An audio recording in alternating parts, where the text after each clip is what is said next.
I guess we'll get started by, can you introduce yourself and maybe tell everybody how you know us, and then Yes. let us know how you got into hunting and dogs. Okay. My name is Bobbe Carney, and I've been involved with the Kleine Munsterlander Club, and previous to that, the Small Munsterlander Club. And I've been breeding since 2006 was my first litter of puppies. And I've had Munsterlanders since, well, my first Munsterlander was born in the end of 1999. I got him in 2000.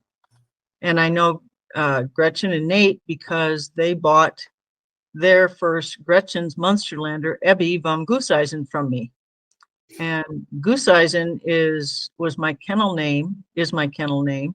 And previous to that, in the other club, my kennel name was Cast Iron, which I named because I wanted a dog.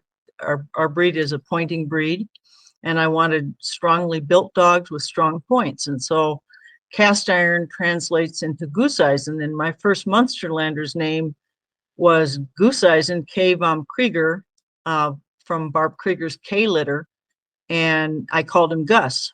So that's where my kennel name comes from. And nowadays, at least people can pronounce it. For many years, no one could. So I started hunting. I came from a hunting family, and my grandma and grandpa. My grandma was born in 1894 in Kansas, and although she was quite a lady, she also hunted. And she hunted all with guys because women didn't hunt. And she was evidently a very good shot. And when she married my grandpa, he also came from a hunting family. And they had two sons, both of whom hunted. And I learned to hunt with my dad and my grandpa. I started going out when I was about 8 years old, and I think I was bird dogging at that point in time because we had flushing dogs, and they just needed more flushers out there, I think. There was no, I can remember I learned some very important lessons then about never complaining, because I knew if I ever complained about weather conditions or fatigue or anything like that, I just would get left behind the next time. So I never complained about anything. We had absolutely awful clothes to wear as a little kid. And, nowadays there's hunting clothes for kids, but there wasn't in those days, because I'm talking about 64 years ago that I started hunting. So anyway, we had hunting dogs. My grandpa actually bred pointers and hunting cockers. I just know stories about it because he wasn't doing this. He was doing that more when he was younger. But I always heard stories about, these dogs and puppies being born and that sort of thing. And my dad, our first dog was an American Water Spaniel, which is a flushing dog and a retrieving dog. And this is a breed that was developed along the Mississippi River. So we live not very far from the Mississippi River. So this was a dog that was seen much commonly in the 50s and 60s in the Midwest, that a lot of people only see in a breed show ring nowadays. But they were a very good hunting dog. And then my dad got Labradors. And so we had an accidental litter, and I kept a puppy out of that litter. So that was the first dog that I started getting involved in training a little bit. So when I got married and out of college, and we had our first apartment, and I didn't have a dog. Within 6 months, I said, well, I'm sorry, we have to buy a house because I have to have a dog. And so we bought the house so we could have a dog. And my labs came first, and then I got an American Water Spaniel. And then that dog, in probably about 1996, walked into the field. He was 11 years old and walked right back out. And he said, I'm done hunting. So I had to start looking for another breed. And I went to Gun Dog magazine at the library. And I happened to see an issue. I looked through several issues, and I happened to see the Munsterlanders and featured, and they were on the cover of a magazine. And so I looked at listed some breeders, and that was how I found my breeder. And that's the history of it all. So Nice. probably more than you want to know. No, that's great. So what made you decide to start breeding dogs? Well, probably a very similar thing that a lot of hunters experience. And that, well, I shouldn't say it. I did have a litter of Labradors, which I mean, everything went great. They were a great litter and all that. Purely accidental that it went that well, because I didn't know anything about what I was doing. I had a whelping box in the kitchen. The puppies were born. I don't remember much about it. I don't remember having heat in the whelping box or anything like that. They did just fine. Everybody did great. But then, children intervened and all that sort of thing. And so I got, after I got Gus, my first Munsterlander, he was a spectacular hunting dog. I mean, he was also not an easy dog, but he was he had huge prey drive. And I had to learn training with him and that sort of thing. And it was all new to me because I'd had flushing dogs and not pointing dogs. Right. Although Gus wasn't convinced he was a pointing dog in the beginning. But he ended up being a spectacular hunting dog. And so there were not many of these dogs. There were very few breeders at that time and in the United States. And I just felt like his genetics should be used, because from my breeder, she indicated to me that he was really spectacular compared to what she had seen. And so, he didn't, it wasn't easy to breed him. And so I ended up getting a female, and I bred those two dogs one time, and she was a really good dog also. And that got me into breeding. So I only used him one time because I learned that you shouldn't do a lot of the same breeding over and over again. That's not helpful to establishing genetics and that sort of thing. So that's how I got into it.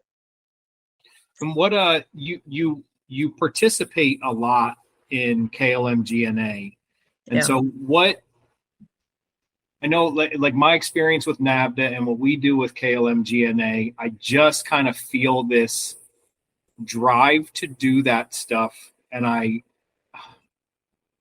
sometimes it's you feel like, well, nobody else is going to do it, so I might as well do it. So it's kind of how I feel sometimes about this stuff.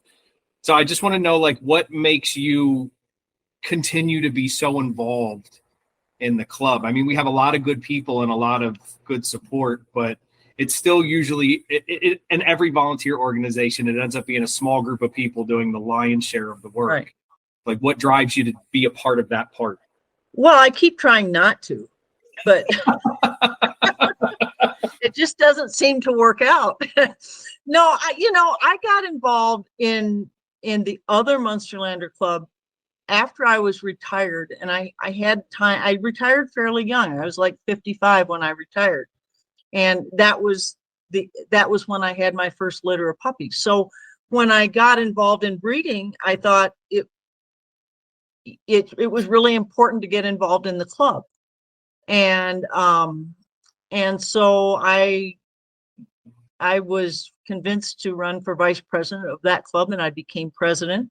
And then we were trying to organize with Germany to become part of the German club, and not everybody was on board with that. And so I was approached by Germany to help start a new club in North America to be part of the German club, which was very intimidating, I think, at first, because it was just a lot, it was a lot different.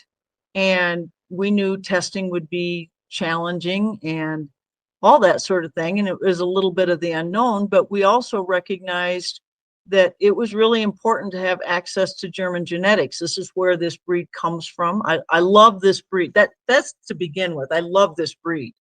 And I think it's a special breed. I mean, I think everybody thinks they have a special breed, but I've been around other breeds, and I just feel like these dogs are a little something special because they live easily within a family. And I think it's worthy of trying to be involved in a club that is interested in quality breeding. When I was friends of the president of the German club that approached me, and his comments about breeding these dogs was that we don't want professional breeders, but we want you to breed professionally. In other words, they don't encourage people to make a living at breeding these dogs. It's probably not even possible based on the regulations, but they want you to do it at a very high level. And to me, that's really impressive. And everything that they do is, I think, follows up on that. I mean, I think it's legit. And so it's cool to be part of something like that, I think.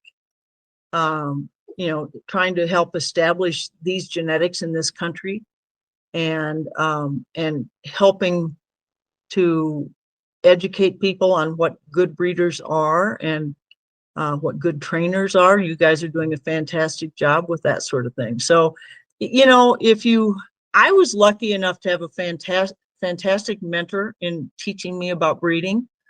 And so it's no fair to keep that to myself. If we really want to get this, keep this breed a strong breed in this country, or make it stronger than it is, you have to share that stuff. And, part of the stuff that, part of the reason I can't seem to get away from it is that I must be the club historian or something. I don't know. If anybody wonders what happened back then, what did we do? Then they call me. So I just keep staying involved. And how, just to give people a sense of how long the club in its current form has been here, when was KLMGNA sort of established, meaning maybe before it was officially recognized all the way? And then, like, when was it an official Landsgruppe for the club? Well, in 2013, in 2011, we hosted a conference. The other club hosted a conference at where I live, and the president of the German club came over. So that was when he first approached us about developing a Landesgruppe in North America. And so we proceeded with that for about 2 years, and until it kind of fell apart. And people, there's some people that just didn't like all the regulations, and they felt like we were going to be directed too much, that we wouldn't have much independence and that sort of thing. And so in 2013, we had an agreement with Germany to try to develop as a Landesgruppe, and that fell apart. The board at that time of that club didn't fully support it anymore. And so I resigned, and then within a few weeks, I was approached about starting another chapter. So that would have been in the early fall of 2013. In December of 2013, we met at my house, a group of people who are still in the leadership of the club. And in terms of trying to put together I don't know, I guess just the organization of the club. So we had to apply for within the state of Illinois to establish a club. And then we went to, so there were a bunch of steps that had to happen. We had to have a certain number of people, which we had a core group of people, about 18 or 19 people who supported the idea. And we had to build over time to 50 before we could become an official Landesgruppe. That was a requirement of the JGHB, actually. I think that we had to have 50 members.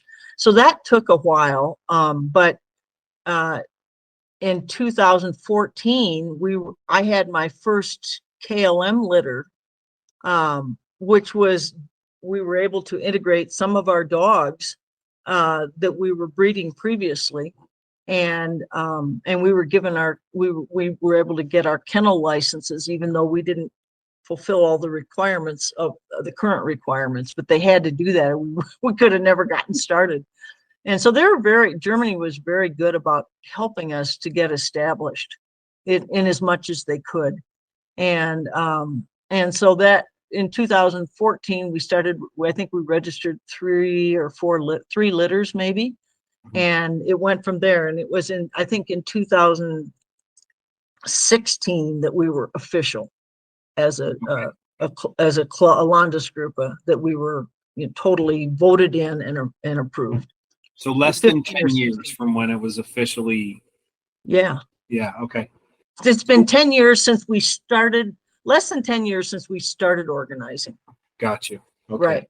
And so, because I think some people that might watch this, they're not going to be completely familiar with the German clubs. So the JGHV is the club that oversees the testing of all of the breeds, the member breeds of that club, which includes the Klein Munsterlander, right? The large Munster. What do we have? Is there a large Munsterlander club or no?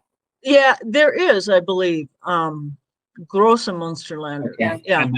And then the Longhars, right? The Deutsch Longhars, the short hairs, and then the Drahthaars, right? The wire hairs, Wachtelhounds, right? And then are there others too? There are.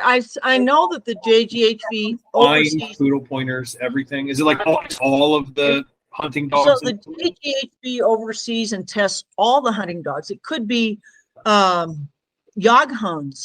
or I mean terriers, everything. So, but they all have. There's the pointing dogs. I imagine the flushing dogs, the ground hunt, the ground dogs, the dogs that go to ground, all those sorts of things. So they are the ones dealing with the hunting dog clubs. The VDH in Germany oversees all the breeds, all the dog breeds. And then so the KLM club works with the JGHV and the VDH. So it goes like individual breed club, JGHV, VDH, and then is it FCI above that? Is that kind of? Well, FCI has to do with the standard and other things like what they call the fancy breed shows, those sorts of things, kind of like the AKC. So we get FCI pedigrees, but they're issued by our club because our club is the parent club of the breed. Okay. So in Germany, my understanding is that the parent club issues the pedigrees. Gotcha. Yeah. So, but the VDH has regulations over the KLM club, just like, and the JGHV works with the KLM club. They're dependent on each other. Right. So I want to talk about selecting dogs for breeding. And I think because we're talking about the German system, the easiest place to start is the requirements that are set by the club for getting a dog certified to be bred. So can you talk about that first? Sure. So we have performance testing requirements, which would be the JGHV tests, the VJP, which is the spring puppy test, and the 8ZP, which is the fall puppy test.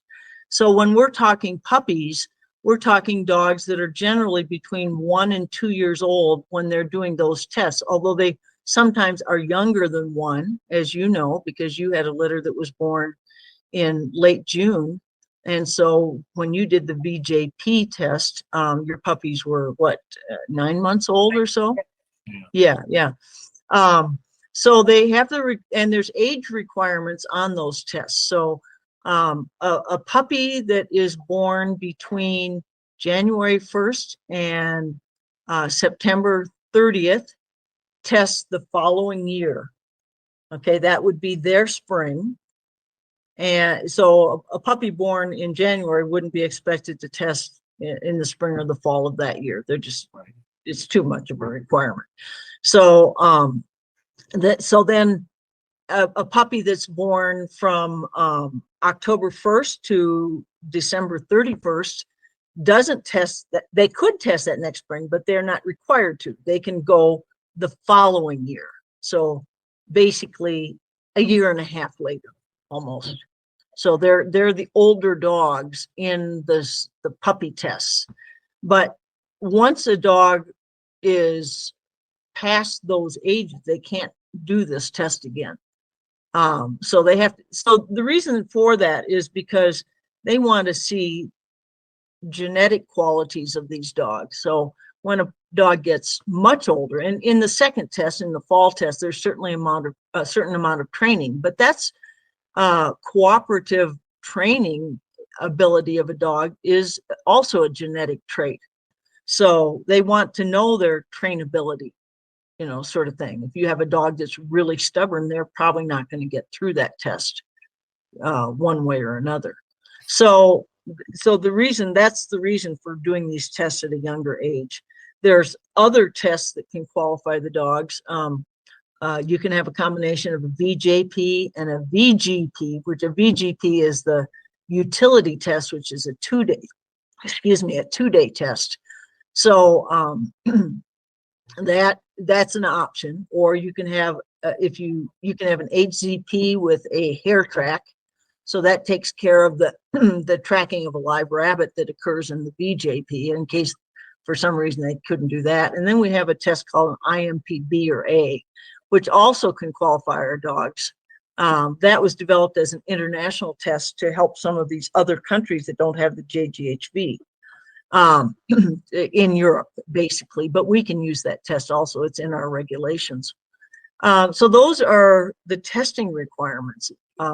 In Germany, you'll see that many dogs that are bred have the VGP also as an additional thing, but it's not a requirement for breeding unless it was combined with unless it was a substitute for the HCP. So then you have health requirements, and health requirements would be the hip X-ray, which is done. For us, it's done here, but then it's sent to an evaluator in Germany who evaluates the hips in both two ways. They do the HD system, which is somewhat subjective, and then they do an HQ, which uses a Norberg angle, and it uses a tool to measure the hip, how deeply it sits in the socket. So we have two ways that we look at the hips.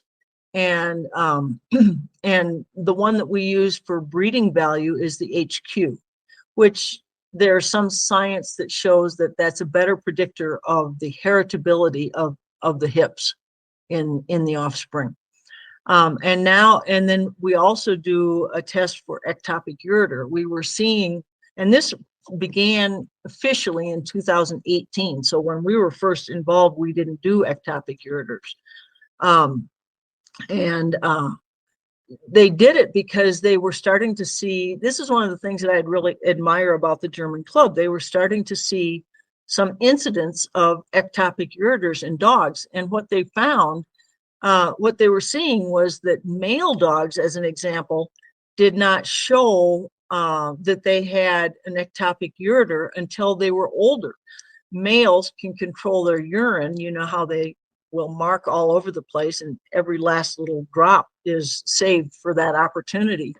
And so they have kind of a sphincter control that made it look like they didn't have a problem. Then when their muscles started weakening as they got old, suddenly they started seeing dogs that had been breeding dogs for years started to have ureter problems, and they started examining them and found out that in fact they were ectopic, which meant that the ureters didn't come into the bladder where they should, and sometimes were not even in the bladder. And so for a long time, if you studied about ectopic ureters, you would hear that many more females had that problem than males. Well, in fact, it's a fairly equal amount. It's just that males don't display it. Females will tend to have problems with, they might have UTIs, urinary tract infections, because females squat low to the ground, and if their ureters are not in their bladders, then there's opportunity for bacteria to get in there and cause problems. And so, but they found out that actually it's a fairly equal opportunity, sort of a genetic defect.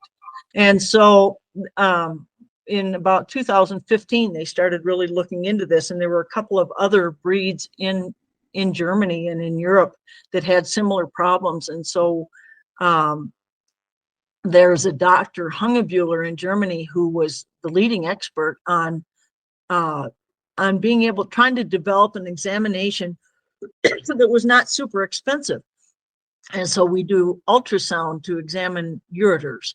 And he is really the leading guy in Europe, and he's the one that looks. We get these ultrasounds done in this country, which in the beginning was a big problem because everybody thought, first of all, that it wasn't legit, and they didn't know how to do it, and vets just didn't want to have to mess around with learning something new like that.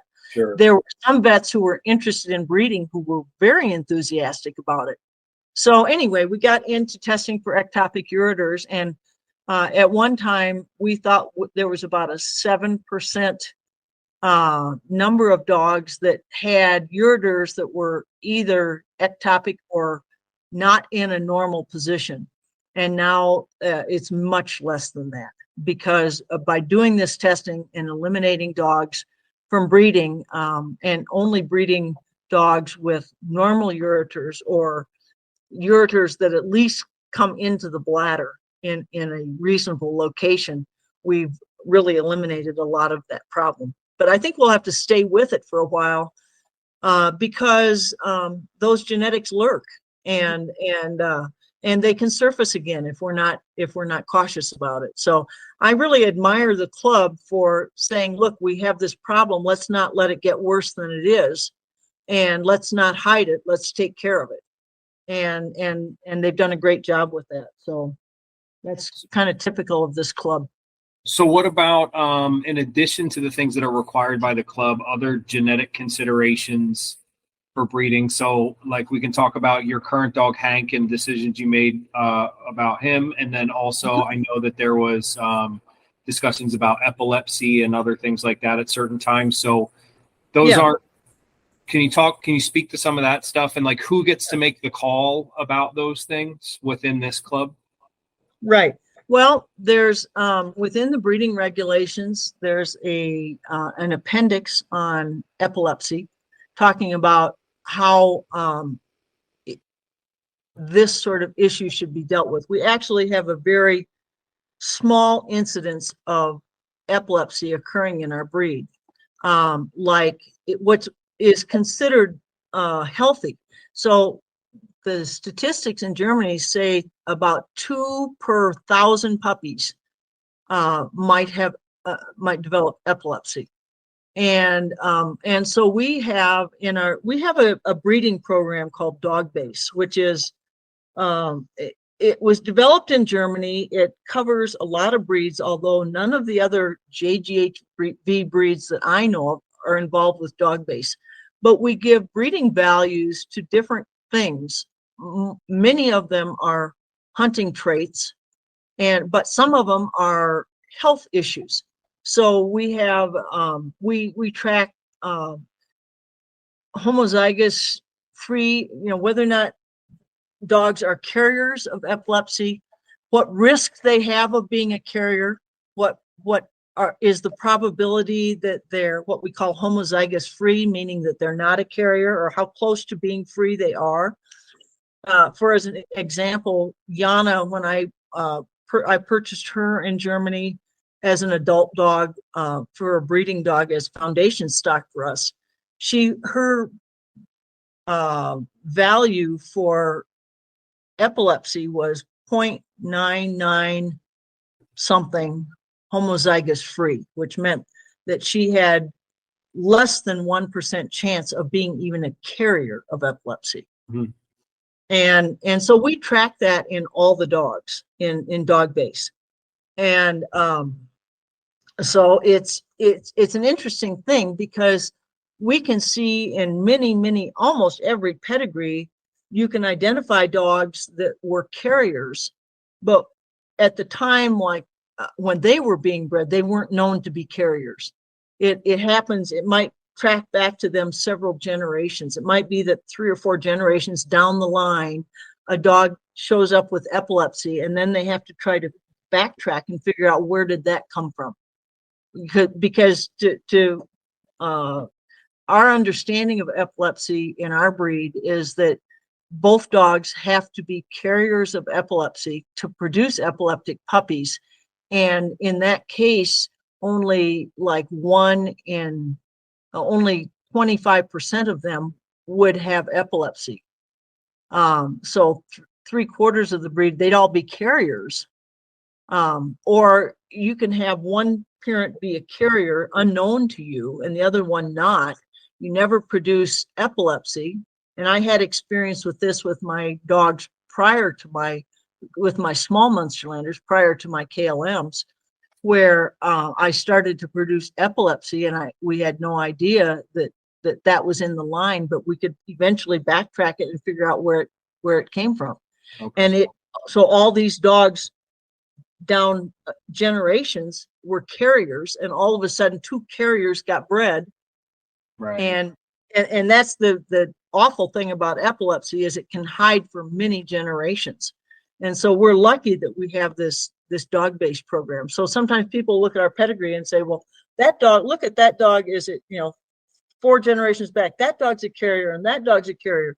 Yeah, but when they were being bred, they weren't known as carriers, and they wouldn't have been bred had they been known as carriers. So it's not, it's one of those things. But I had a line of dogs that I had to just start over again. I had an excellent female that was a prize 1 utility dog in Navda, and she had 1 litter. And then I found out that her grandmother was a carrier. And then I found out that her mother, I took her out of my breeding program as soon as I knew her grandmother was a carrier. But eventually the grandmother's daughter was a carrier. That female of mine had 50 offspring. And she produced 2 or 3 dog puppies that had epilepsy. But I didn't know that. I mean, you didn't find that out until after she was all done breeding. She was done breeding before I found out that her mother was a carrier, because her mother produced epilepsy in a litter that was her last litter. And Beans had already had several litters by then. So it's a insidious sort of thing, but Sure. You just have to do the right thing, even though Lizzie would have been a wonderful breeding dog. It ended up that her father had epilepsy, and and so on and so forth. Fortunately, nothing out of her litter had epilepsy, so that was very lucky. But you just can't keep breeding something like that. You can't stick your head in the sand. Right. And so you kept a puppy from your last litter, and then you decided not to breed him because he had something called base narrow canines, I think you called it, right? And that was a thing that you mentioned that he would grow out of, given the way that it was, or maybe he did grow out of it or could, or something like that, but you decided to still not breed him anyway. I think you also said something about his tail you didn't like. Well, his tail is not correct, but that would not, I don't think that he would have been eliminated. I'll put him in a breed show probably just to have it checked out. He has really long hair on his tail. So when a breed show judge, if they do it properly, checks the tail, they feel where the end of the tail is, not where the end of the hair is. Mm-hmm. And I could see when he was born that his tail was not normal. There was just a little knob on the end of it. It's like it didn't have the last joint or 2. Mm. And I recognized right away that it wasn't right. But if you looked at him today, I'd say most people wouldn't know it. Yeah. Because now his hair is probably 6 inches long on his tail at least. And so you add that, and he looks pretty good. The base narrow canines I didn't know much about base narrow canines, although I was the breed warden. And so I would check out the litters that were being born in this country. And I did see a litter with a puppy with base narrow canines.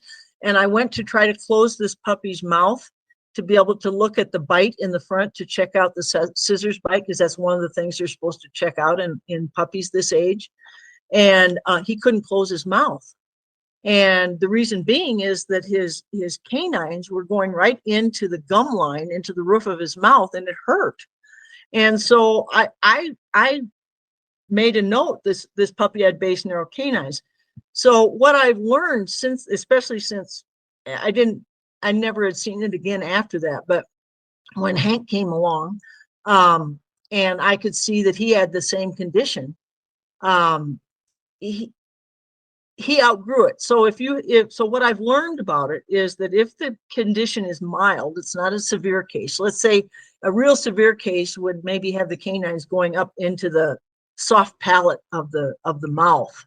That would be really inside, and they're probably not going to outgrow that. His were just going into the gum line. He had holes in his gum line. And how he coped with it is he carried things around in his mouth all the time. So he didn't have his mouth closed a whole lot. So it didn't hurt. And it didn't seem to really bother him. So when his regular canines came in, they came in normally.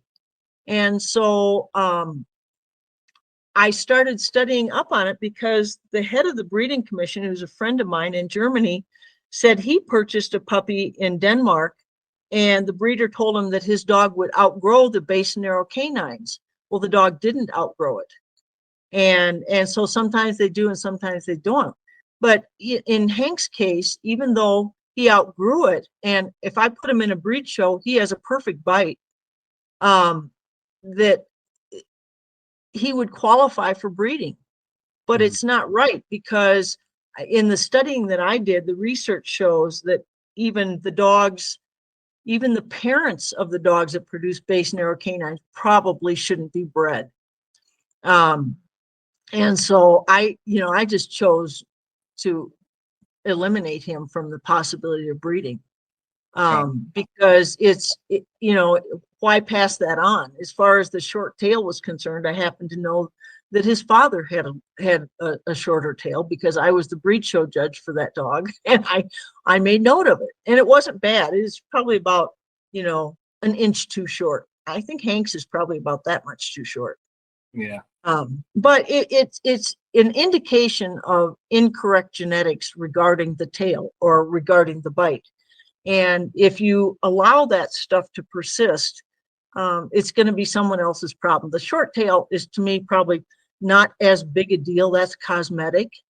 But the base narrow canines, you send a puppy home with base narrow canines, and most vets are going to say, well, you need to pull those canines. And so you're sending a puppy home that's going to have a big bill with the vet, and you don't know what's going to happen. You're going to pull the puppy teeth, and that's what they're going to recommend. And then you don't know what the dog is going to deal with. They might have to file off or pull the canines. Well, for a retrieving breed, that's not a good idea. And so the best thing is to just, there's other dogs. There are other dogs in that litter that are better breeding prospects. That's the way I looked at it. So in any closed gene pool, right? And if you're dealing with a pure breed of dog, you are dealing with a finite number of candidates. Are there certain times when you sort of have to make a judgment call, and it's like there's certain stuff that like it bothers me a little bit, but I wouldn't worry about it too much, like maybe the tail thing, if that was the only issue, right? Exactly. I look at it in terms of how serious a health issue is it going to be for the dog. So let's say hips. Bad hips for a hunting dog are not a good thing. Or ectopic ureters. I had someone call me that had a puppy from the other club. This was several years ago, and his puppy had ectopic ureter, and he didn't know what to do. His breeder didn't want to give him any help with it or anything. And so I said, well, you need to go talk to the breeding commission of that club and talk to them about this, because the breeder should do something for you. And so he said, I'm going to euthanize the dog. I can't have a dog that's supposed to be a house dog that is leaking in the house all the time. So I think of ectopic ureter as a bad thing, because people will euthanize a dog over an ectopic ureter. There are surgeries. It's thousands of dollars to do the surgery to try to repair it. And sometimes it works and sometimes it doesn't. So I think of that as a bad one. Epilepsy is is not a good thing at all. So I had one of my puppies euthanized. I didn't have it done, but the owner, as an adult, when this dog developed it, which was at about 2 years old, euthanized the dog because he didn't want to deal with it. Some dogs, it just depends on the individual, what they're going to do with things like that. So to me, things that cripple a dog or cause a dog big problems, cataracts, or glaucoma in dogs. We don't have a big issue with that, but we have a little bit of that. Can cause some big problems, big surgeries and things like that. Cosmetic things, like the eye color is a little light. Well, that's purely cosmetic. That's just a matter of, what a dog, the aura a dog presents. A dark eye is a friendly eye, and that's why we like dark eyes in our dogs. Yeah. In some breeds, people don't care about that. I love a dark eye in a dog. Our training mentor talks, she does not like dogs with yellow eyes, like the light colored eyes. It's menacing. It's a menacing eye to people. And we actually, it can be disqualified in our dogs if they're too yellow. Yeah. So you see it in the Drottars a good bit. Yeah, you do. Right? You see more. Yeah. Yeah. Yeah. What about go ahead, I'm sorry. No, that's all right. So when you are working on a pairing between dogs, can you speak to what you're looking for there in terms of, is it you're trying to complement things? Are you trying to temper some stuff sometimes? Like what's your thought process?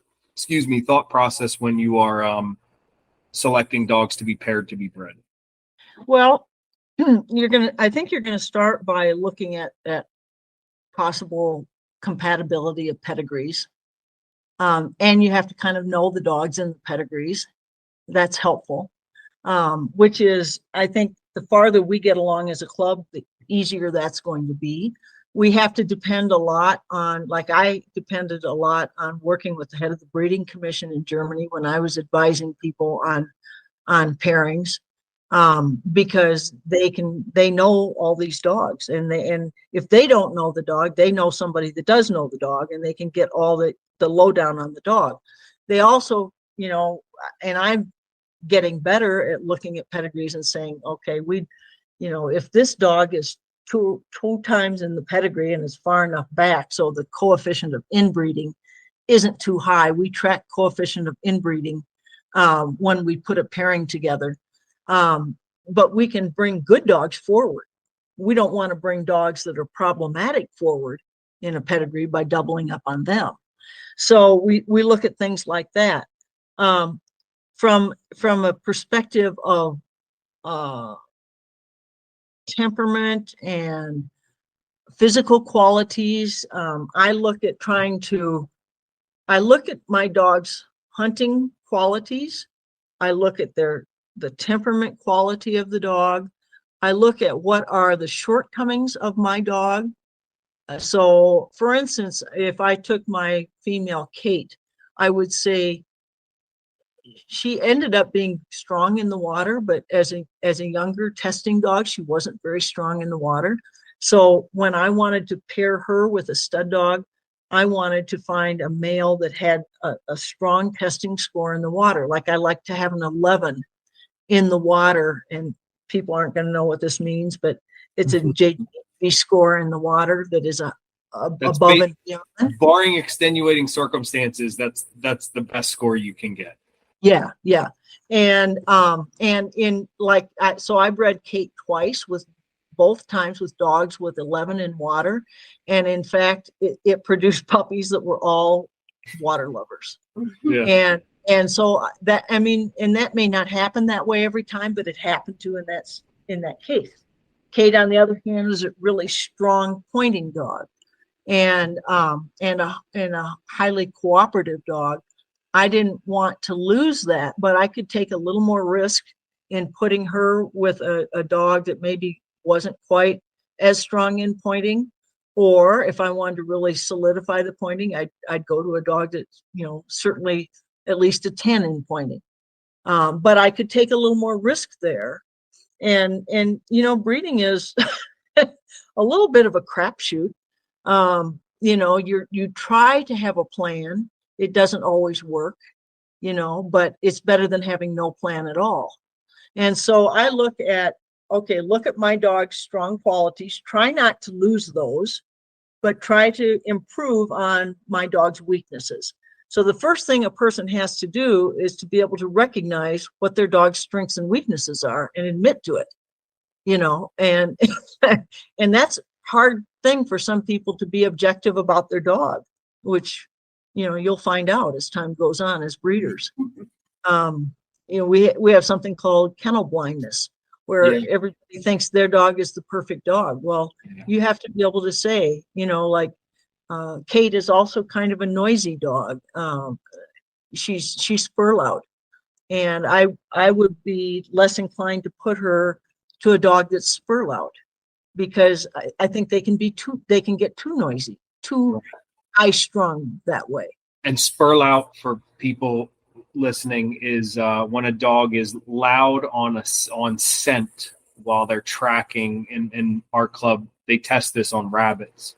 So that means the dog is tracking hot scent and is barking while they're doing it, but they don't even have to see the rabbit, where a lot of dogs are sight loud instead. So they're not barking until they actually see the rabbit. And I find that helpful because it helps me gauge, when I'm hunting, the distance away from the game the dog is. So when I'm shooting rabbits on the ground in front of a dog that's chasing them, I know where the dog is because I can hear him and I can see the rabbit eventually, obviously, if I'm taking a shot at it. And then it also, in my experience, every dog that I've seen that is sight loud on rabbits has been sight loud on ducks during duck search as well. And it's helpful for the same reason. Mm-hmm. And Yana will do the same thing if she's chasing pheasants if they're running around in a cattail marsh. Right. Yeah. She gets loud there, but she's sight loud. Our dogs are required to be loud. They're not allowed to be bred unless they're loud. Yeah. So they have to pass, we go back all the way back to what we were first talking about. They have to pass the VJP and the HZP, and they have to be marked loud. They have to also be in a breed show where we're evaluating their qualities compared to the standard. Yeah. And if they have any qualities that are disqualifying qualities, for instance, a tail that's half the length of what it should be, that would disqualify a dog from breeding. Or a incorrect bite that we allow for an extra or minus 1 or 2 premolars, but that's the only bite deviation our breed allows. So we have that, and then the dogs have to be HDA or B in hips, or HD or EUA or B in ureters, and so you have to put all that together to be allowed to breed our dogs, which is a tall order. And that's why being a commercial breeder in these clubs, you're talking about a year to 2 years of testing. You're talking about, I feel like it was a couple $1,000s, right, for the medical stuff, like to get the exams done. Well, not that bad, but here maybe better now, but yeah, so that and then it's just, there's a lot to, you have to you have to kind of reach all those milestones before you can do it. And that also means that you could put a lot of time into a dog and then they end up not being breedable because you can't even test for some of this stuff until they reach a certain age, right? And then a test entry is way cheaper than the ultrasounds and x-rays are. So it's like, do the performance stuff first and then, you worry about the other parts.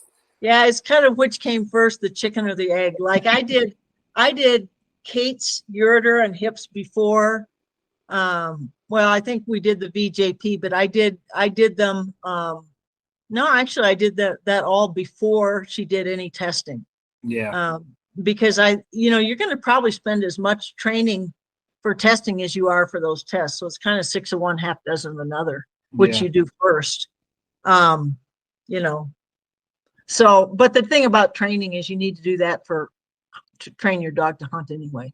Yeah. So. And I what did you say earlier that oh, you were talking about being kennel blind or kind of just people thinking that they have the best dog. Yeah, I And kind of jumped around a little here.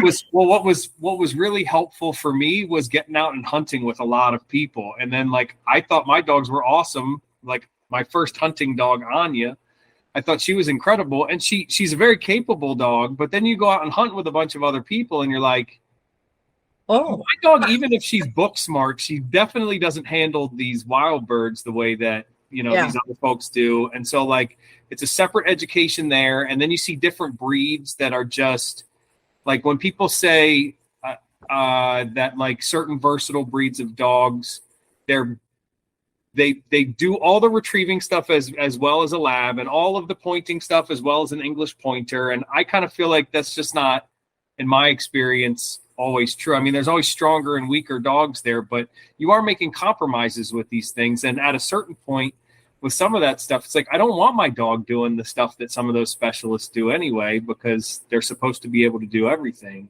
So anyway, my point was just that, you know, I think it was humbling to spend time with other people that have really nice dogs and then go, you know, I love my dogs and my dogs are good, but they're not the best dogs I've ever seen for sure, you know? Right.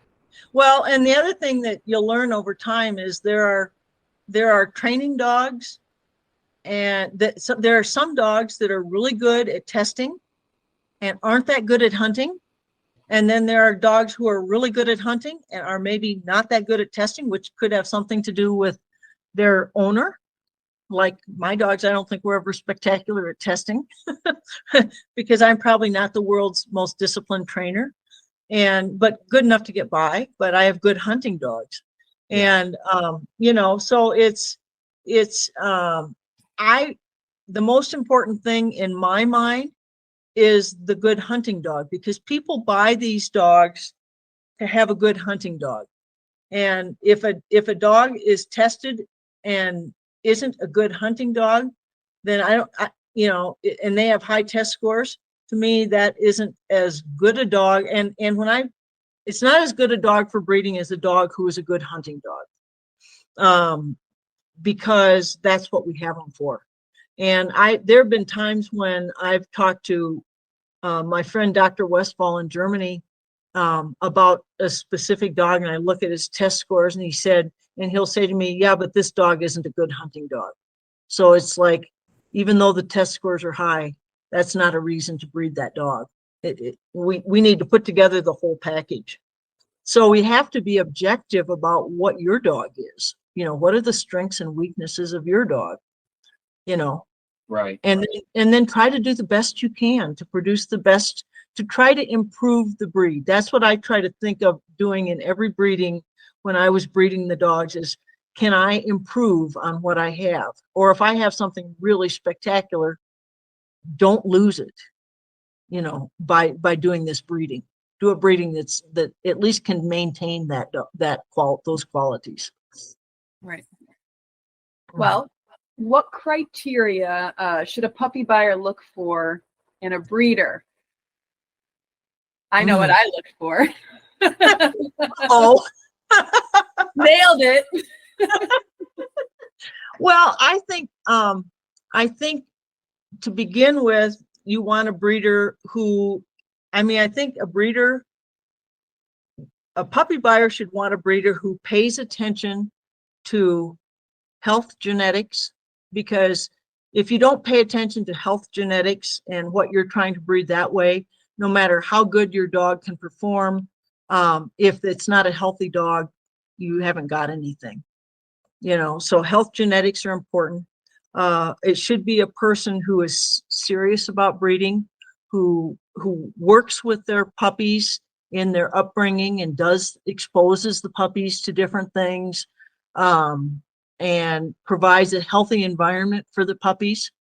That's not easy for a person to find out, but probably one of the best ways to find things out like that is to talk to other people who have bought puppies from that breeder. If hopefully they've, you know, it could be their first litter. Everybody has to start somewhere, but anyway, it should be someone who is involved in a breed club and who takes that seriously, who takes training seriously. and who can therefore be helpful to the puppy buyer, and understand something about canine behavior, so that if you do run into some issues with your puppy, you can rely on your breeder. I think you should also be looking for a breeder who communicates well, responds quickly to you. If I contacted a breeder and I didn't hear anything from them for a long time, I don't know that I would go any farther than that, because they should be interested in someone who's interested in their puppies. And beyond that, if you are able to talk to other people who have bought puppies from that breeder, how's their relationship with that breeder? Sort of thing. Try to find those things out. A breeder should be willing to give you names of people who have bought puppies from them, that you could talk to them. So I think those are, I think paying attention to temperament of puppies that you're producing, and the dogs that you're breeding is really important, because this breed is not a breed that you go stick in a kennel. Most people buy this breed because they want these dogs to live with them in the home, and most people nowadays have their hunting dogs in the home. So you want a breeder who cares about breeding a dog that's easy to live with, a puppy that's easy to live with. Yeah, I think. What were you looking for in a breeder? All of that. No, I mean, it was tough because there weren't many KLMs around for us to meet in person. We met Larry's dog, which is one of your dogs. Mm-hmm. And because where we are in Maryland, there's nobody's local really. Larry was local and 4 hours away. But I was familiar with the JGHV system because Nate had his Drahthaar. And so I already had a lot of buy-in to the testing, the breeding regulations, the testing system. So personally, I wasn't like in need of convincing, or trying to find out if these were going to be good dogs. I know they were going to be good dogs, right?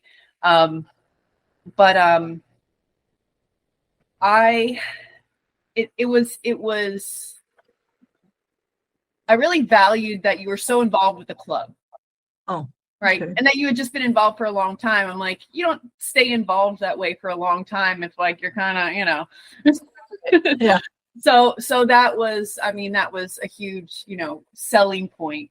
And for me, the distance didn't matter. I didn't mind, we didn't mind driving to Iowa, despite there being like a closer breeder at the time.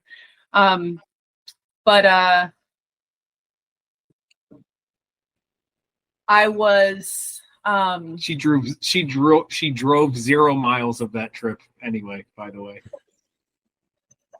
She was busy eating candy.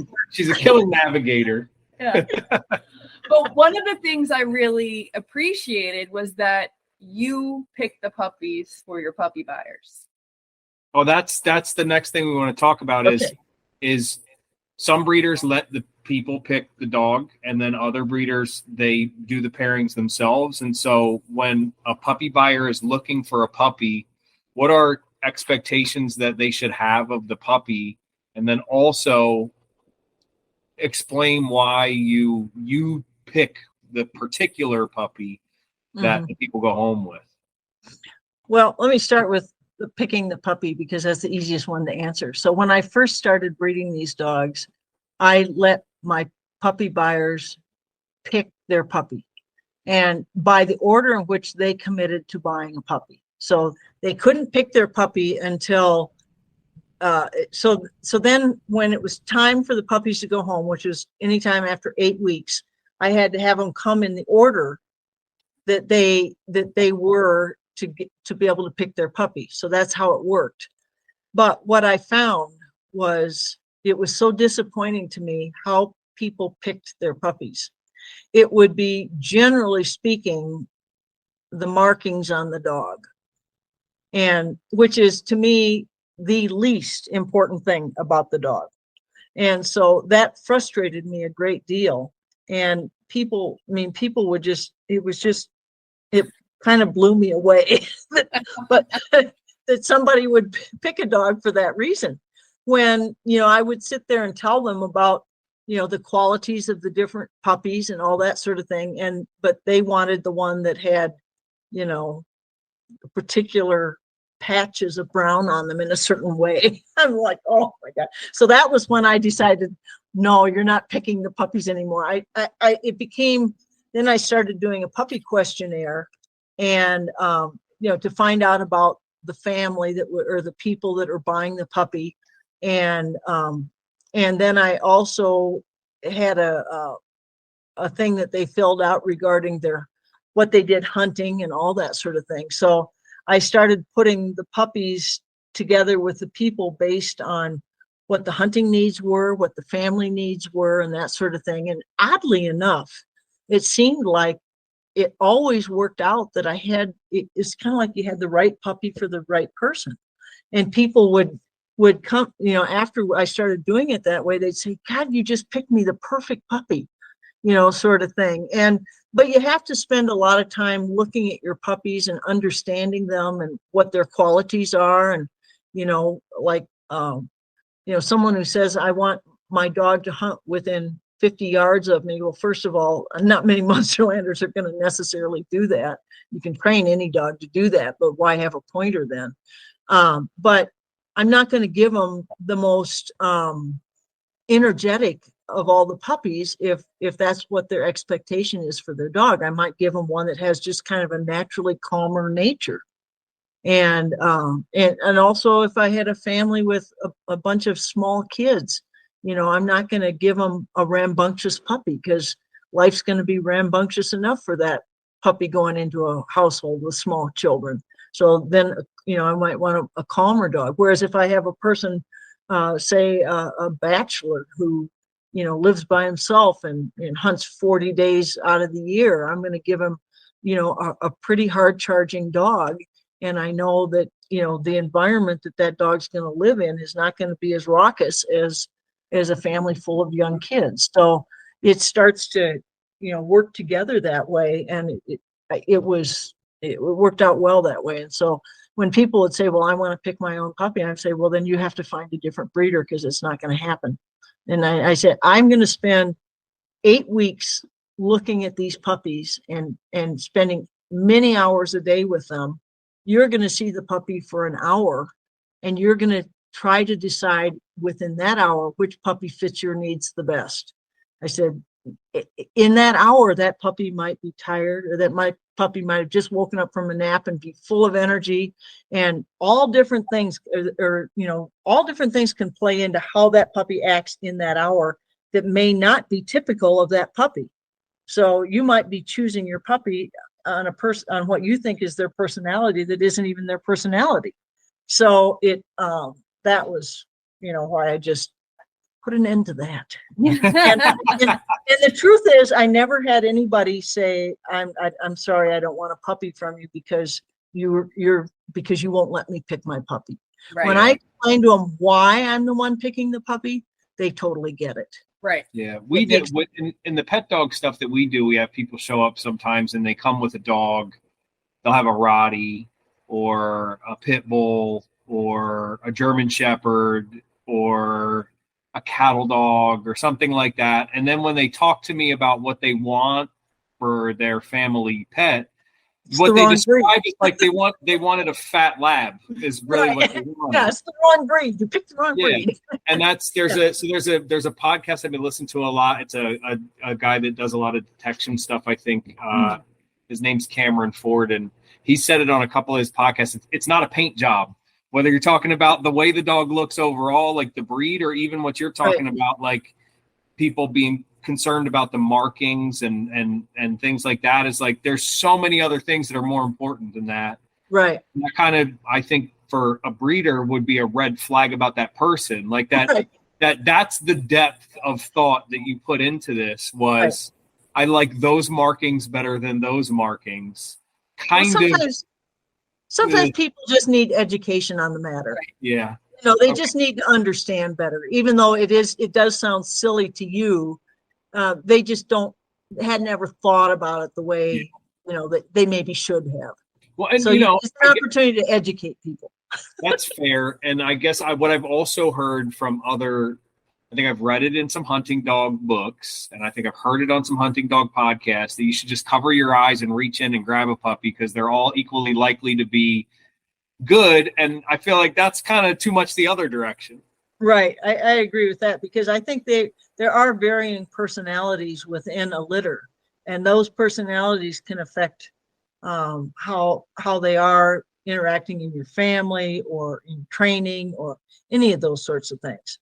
Right. And some people are wanting a more high-powered dog, and some people are not. And so, fortunately, within a litter, you get a variety of that, I think, generally. So what was the other question? I forgot that I got going on this. I think you answered it.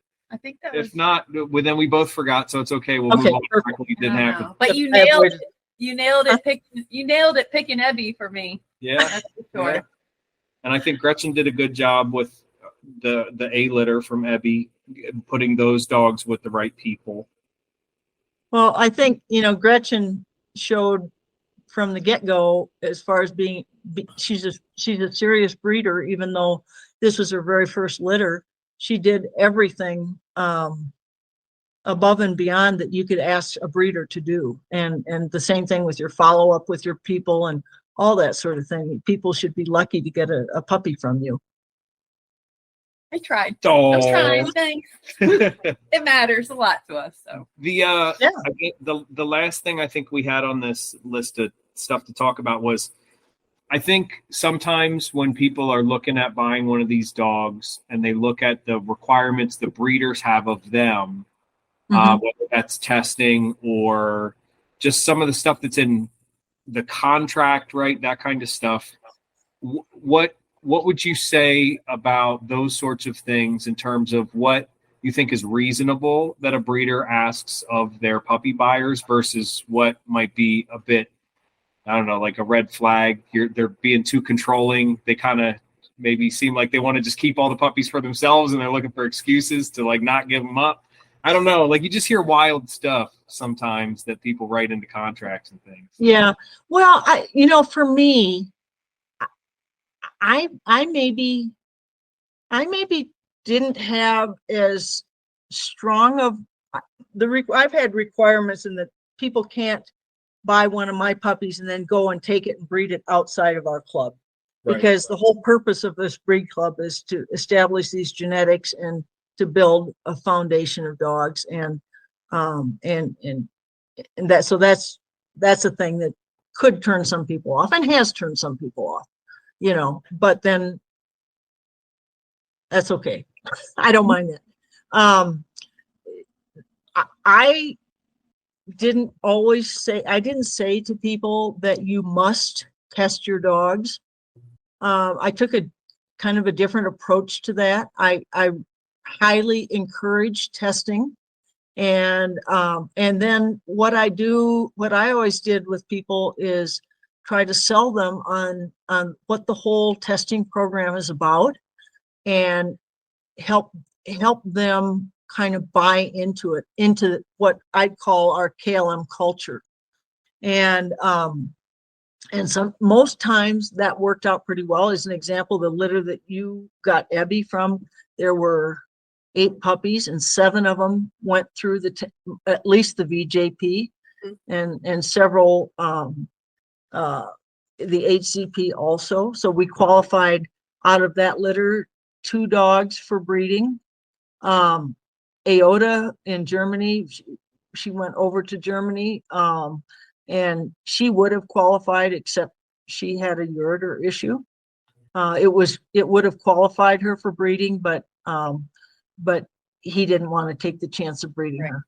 So and Kate's F litter, I think 6 of the dogs got through all the testing. 7 of them tested, I think. Well, I think they all got through all the testing.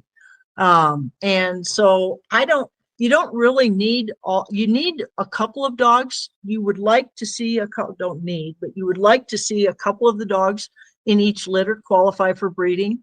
So what I always tried to do is focus on trying to identify what I thought were the puppies with the best potential and put them with the buyers that had the best potential to train and test and be interested in breeding. And beyond that, I was equally interested in the dogs having a good hunting home and having good opportunities for hunting, because that's first and foremost what they're supposed to be, is hunting dogs. And so I could, I guess, rationalize in my mind that if they were going to a good hunting home, even if they didn't get tested, I could live with that as long as some of the dogs within the litter were tested. So that's kind of the way I did it with people. So I didn't so much as say, you have to do this or I won't sell you a puppy, but I tried to just help them understand the value of it all. And then they tended to want to do it. Right. So I had actually pretty high percentage of puppies that were tested and qualified for breeding. Enough from my line, to be honest. You know. So you talked earlier about a breeder being responsive being a really important thing to you.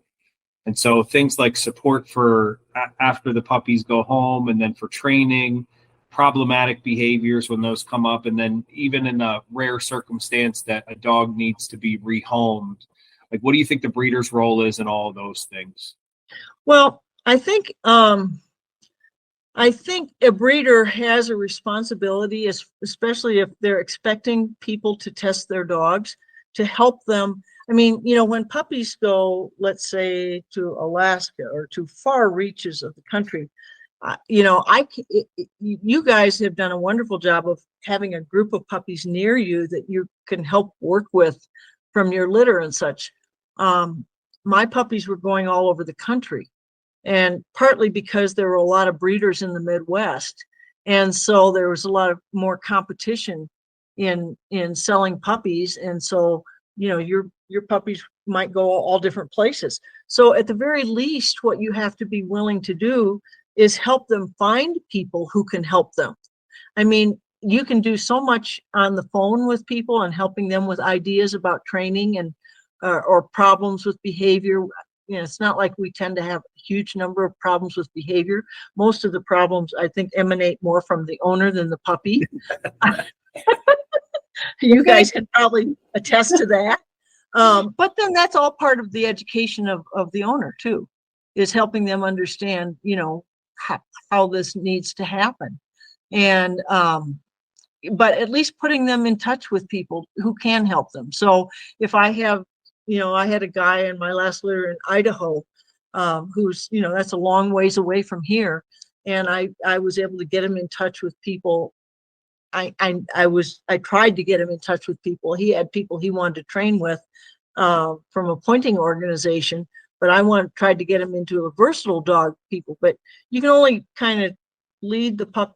Right. Lead the person to the water, you can't make them drink. You know, you lead the horse to water, you can't make them drink, sort of thing. So at least be able to get them in communication with people near them who can help them.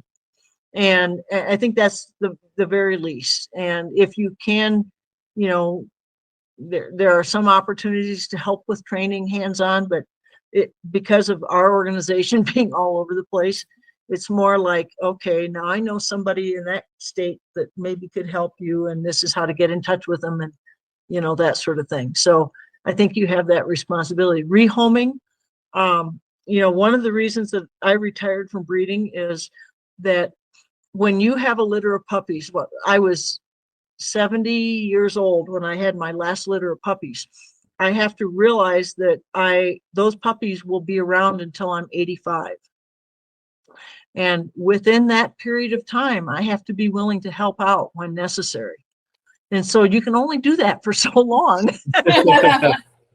You know, so it's not reasonable to be a really old breeder because, you know, you have to realize those puppies are going to live 14, 15 years. And it's all the, you know, I've got 15 litters of puppies that I've had. So that's a lot of puppies that some of them are now gone because it started, you know, over 17 years ago. But there's still a lot of them alive that I still have to be able to and I still get contacts from people, all of a sudden that, I haven't heard from for a long time.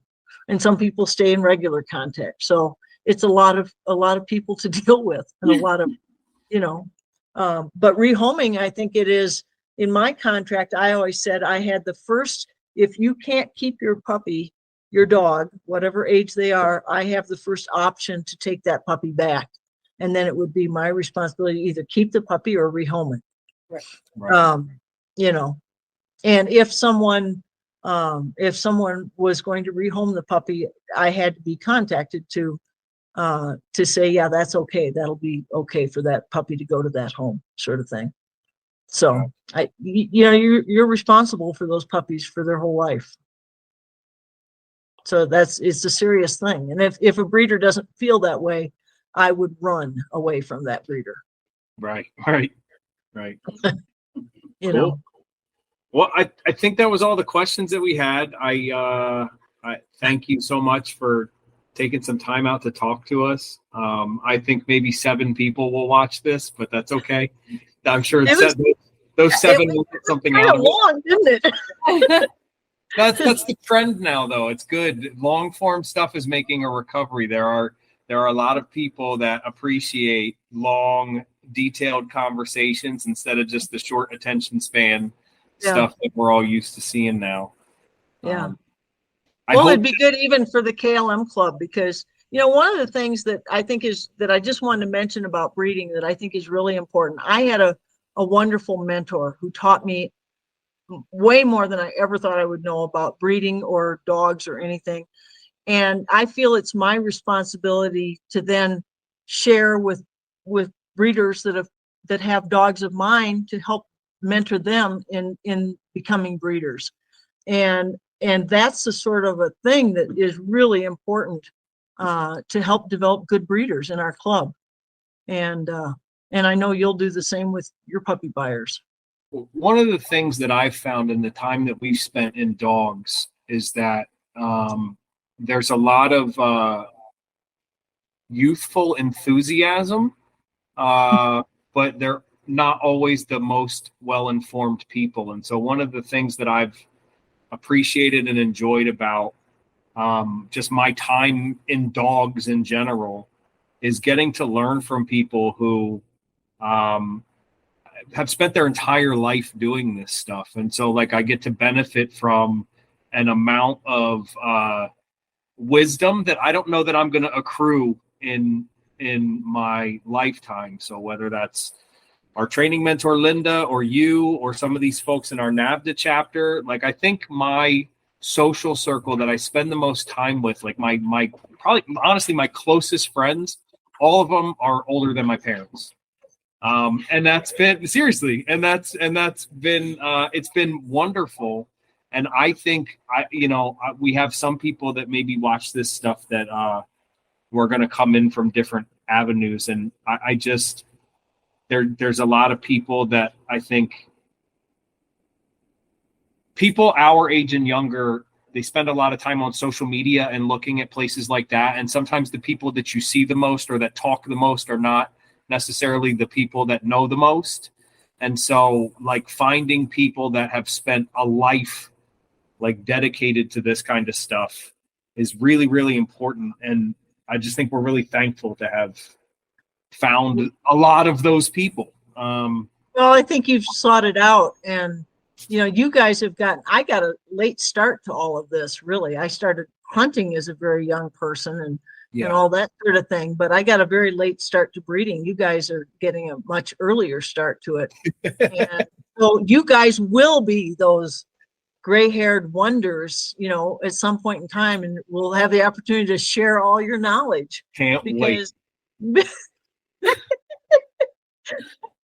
So it's I mean, I never in a million years thought I'd know what I know about the KLM or dog breeding, or I didn't go into it thinking that, but it's I was lucky to be surrounded by good people, and I've learned a lot from a lot of people, and you guys are kind of doing the same thing, so that's very cool. Yeah, well, I hope we get to see you some this fall. hunting. I think we're trying to plan a September trip straight from the HZP if we can. Cool. And From then from the Michigan HCP or the, yeah. Yeah. And then we're gonna come crash. We're probably gonna come crash at your place in January again that might be okay. for quail or something. Yeah, that'll be cool. No, it's that'll be fun. Thank you, Bobby, so More and much. more of New Mexico. My pleasure. Thank you for inviting me. I appreciate Anything it. else? Parting words? You feel like we covered it all? I think we covered more than I thought we would. All right, nice. Thank you And so I much. said more than you wanted me to say. But No, this is great. This is great. Thank you, Bobby. Thanks. okay, take I'll care. talk